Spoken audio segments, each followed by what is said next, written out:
صبح ہو چکی تھی، لہٰذا یہ وعدہ وفا کرنے کا وقت تھا۔ وہ اٹھی اور چہرے پر سوکھی آنسوؤں کو پانی کے چھپاکوں سے دور کرنے کے بعد کمرے سے نکلے بغیر سنہری کو مطلع کیے بنا کھڑکی سے نکل کر زمین کی طرف محو پرواز ہو گئی۔ اسے آج آخری بار جہاں زیب سے ملنے جانا تھا۔ شہنشاہ کو چاہے کتنا ہی برا کیوں نہ لگتا مگر وہ پیچھے ہٹنے والی نہیں تھی۔ اگر وعدہ نہ کیا ہوتا تو وہ کبھی زمین پر نہ اترتی، اس ظالم بادشاہ کے حکم کے خلاف نہ جاتی، جہاں زیب سے ملنے کا خیال دل سے نکال دیتی۔ اگر وعدہ نہ کیا ہوتا تو اسے معلوم تھا کہ اس گستاخی اور حکم عدولی کے بدلے میں اسے ساری زندگی کی قید ملنے والی تھی، مگر وہ اس سب کا سامنا کرنے کے لیے تیار تھی۔ دل میں کہیں ایک موہوم سی امید بھی لہجے بھر کے لیے جاگے کہ شاید شہنشاہ اسے آخری بار معاف کر دیں۔ بہرحال اب یہ سوچنے کا وقت نہیں تھا۔ اس کی آنکھوں کے سامنے جہاں زیب کا گھر تھا وہ ایک بار پھر زمین پر تھی، لہٰذا اس نے پرستان اور شہنشاہ کو دماغ سے جھٹک دیا تھا۔ اس کی پسندیدہ دنیا اس کے پیروں تلی تھی، وہ محبوب شخص جو اس کا دلدار تھا کچھ ہی پل میں اپنے درشن کروا کر اس کی تشنہ آنکھوں کو سیراب کرنے والا تھا۔ ایک ٹھنڈک سے اس کے بدن میں سرایت کر گئی۔ اس کے خوبصورت پیر زمین پر جمے تھے، تیز سبز آنکھوں کی روشنی مدھم ہونے لگی، یہاں تک کہ ان کا رنگ بے حد ہلکا ہو کر رہ گیا۔ اس کے بڑے بڑے خوبصورت پر جو اس کی پشت پر پھیلے ہوئے تھے سمٹ کر کمر میں چھپ گئے۔ اس کے لبوں پر آسودگی سے بھرپور مسکان، اٹھہری دودیا ہاتھ نے کھڑکی کی پٹ کو چھوا تو وہ کھلتا چلا گیا۔ اس نے پیروں تک آتا جامنی فراک ہولے سے اوپر اٹھایا تو پاؤں میں لپٹی سونے کے پائل بے پردہ ہو گئے۔ اس نے سہٹ کر قدم بڑھائے اور کھڑکی کے پار غائب ہو گئی۔ اسے دیکھ کر جہاں زیب کو گویا کب سے اٹکی سانس بحال ہوئی تھی۔ اس نے مسکرا کر اسے خوش آمدید کہا اور اس کا مومی ہاتھ پکڑ کر بیڈ پر پیار سے بٹھایا۔ خود وہ نیچے بچھے قالین پر گھٹنوں کے بل بیٹھ گیا جیسے وہ کسی ریاست کی شہزادی اور وہ اس کا ماتحت غلام۔ آج تم نے آنے میں دیر کر دی۔ ہمیشہ کی طرح آج بھی وہ آفس کے لیے نکسک سا تیار ہو کر اس کا انتظار کر رہا تھا۔ اس کے آنے سے قبل وہ بھلا آفس کیسے جا سکتا تھا؟ ہاں وہ بس ایسے ہی، وہ بولی تو گھبرائی ہوئی آواز نے اسے چونکا دیا۔ تم پریشان ہو؟ ہاں نہیں ایسی تو کوئی بات نہیں۔ اس کی جھکی نظریں اسے بہت کچھ باور کروا رہی تھی۔ دل کی دھڑکن کچھ نارمل ہوئی تو اس نے کھڑکی کو کھٹاک سے بند کرنے کے بعد پردے برابر کر دیے۔ گھڑی صبح کے 3:45 بجا رہی تھی۔ اس نے گہری سانس خارج کر بستر پر ڈھہ گئی۔ تھکے ہوئے اعصاب مطمئن ہوئے اور وہ نیند کی وادی میں اتر گئی۔ اس کا بدن جل رہا تھا، آگ کی تپش اسے جھلسا رہی تھی۔ لکڑیوں کے جلنے اور چٹکنے کی آواز اس کے کانوں میں پڑ رہی تھی۔ ایک عجیب سی بو ہر طرف احاطہ کیے ہوئی تھی۔ اس نے مڑ کر دیکھا تو بھونچ کر رہ گئی۔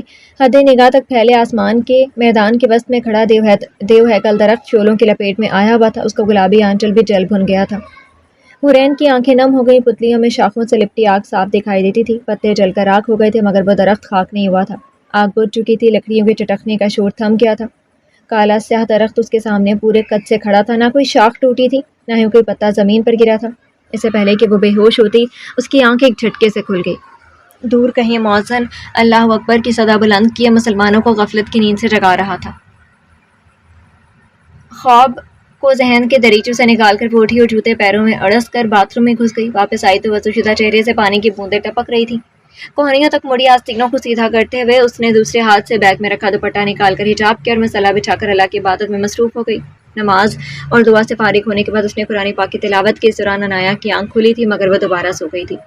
قرآن مجید کو رکھ کر وہ باہر آئی تو وہاں کلاس کی کچھ لڑکیوں کو محو گفتگو پایا۔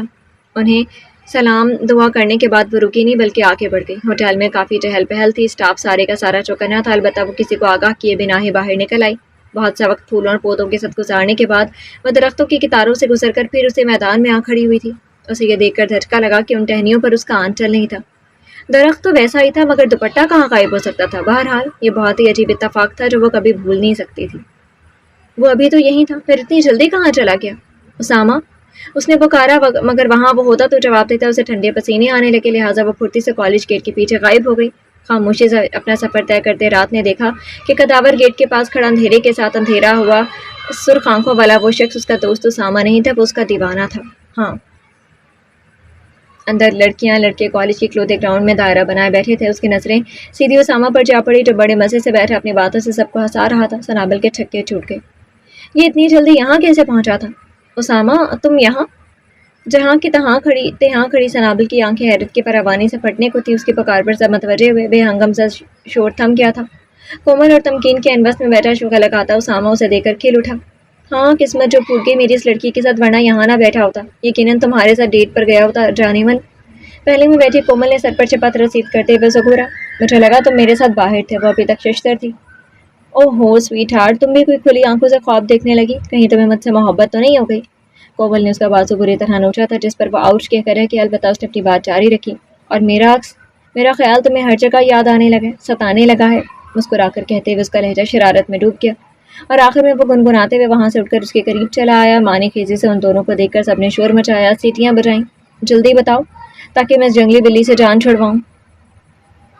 اس کا اشارہ کومل کی طرف تھا، جبکہ وہ اسے کھا جانے والی نظروں سے دیکھ رہی تھی۔ اسٹاپ اٹ اسامہ، تو مجھے یہ بتاؤ مجھ سے پہلے تم اندر کیسے آ گئے؟ وہ اسد سنجیدہ اس پہیلی کو سلجھانا چاہتی تھی۔ تم باہر کب گئے تھے؟ بیویوں والا سوال اس کی بیوی کومل کی طرف سے ہی تھا، جو اب اس کے مقابل کڑے تیوروں سے اسے گھور رہی تھی۔ اللہ کو مانو لڑکی، میں بس سے اتر کر سیدھا اندر ہی آیا تھا، اور اس وقت سے اب تک تم میرے ساتھ چپکی ہوئی ہو۔ تمہیں لگتا ہے کہ میرے جسم سے روح نکل کر باہر سنابل کے ساتھ گھوم پھر آئی ہے؟ وہ ابھی تک مذاق کے موڈ میں تھا، تاہم کچھ لڑکے لڑکیوں کے ساتھ بیٹھے تمکین کو سنابل کی حالت بہتر نہیں لگی تھی، تو وہ سب سے معذرت کرتی وہاں سے اٹھائی۔ پیچھے گروپ اپنے باتوں میں مگن ہو گیا، اور یہ چار لوگ یعنی کومل، اسامہ، سنابل اور تمکین ایک طرف کھڑے ہو گئے۔ سنابل کہ تم کیسی باتیں کر رہی ہو؟ اسامہ ہمارے ساتھ تھا، اور تم کہاں تھی اتنی دیر سے؟ پہلے میں نے تمہارا انتظار کیا، مگر پھر مجھے لگا شاید انکل تمہیں لے گئے ہوں گے، تمکین نے کہا۔ نہیں، میں باہر ہی تھی، پیشانی کو انگلیوں سے دبا کر اس نے سٹریس کم کرنا چاہا تھا۔